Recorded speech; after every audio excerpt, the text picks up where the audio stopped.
किसी नदी के किनारे एक जामुन का पेड़ था। उस पेड़ पर एक बंदर रहता था। बंदर प्रतिदिन उस पेड़ पर लगे जामुन खाता और मौज उड़ाता। एक दिन नदी में से एक मगरमच्छ निकला। वह भोजन की तलाश में इधर उधर घूम रहा था। बंदर ने उसे देखा और खाने के लिए पेड़ से जामुन तोड़कर दे दिए। मगरमच्छ जामुन खाकर बहुत प्रसन्न हुआ और बंदर को धन्यवाद देकर नदी में वापस चला गया।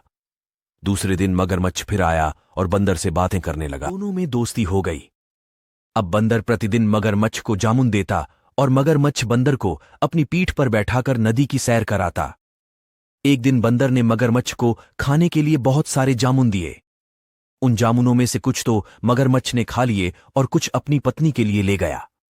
मगरमच्छ की पत्नी ने जब वह स्वादिष्ट जामुन खाए तो वह बड़ी खुश हुई और उसके दिमाग में विचार आया कि यदि यह जामुन इतने स्वादिष्ट हैं तो जो बंदर इन्हें प्रतिदिन खाता है उसका कलेजा कितना स्वादिष्ट होगा।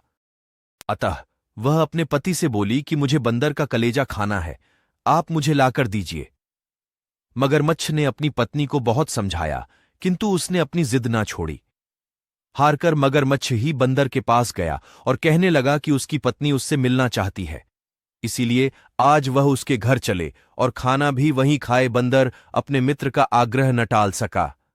वह अपने मित्र मगरमच्छ की पीठ पर सवार होकर उसके घर जाने लगा, किंतु जब वे बीच नदी में पहुंचे तब मगरमच्छ ने बंदर को कह दिया कि उसकी पत्नी उसका कलेजा खाना चाहती है।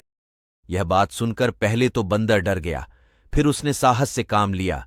उसने मगरमच्छ से कहा कि वह अपना कलेजा अपने साथ लेकर नहीं घूमता, उसे तो उसने बड़ी हिफाजत से पेड़ पर छुपाकर रखा है।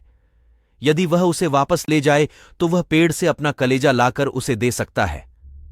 मूर्ख मगरमच्छ उसकी बातों में आ गया और वापस पेड़ की तरफ तैरने लगा।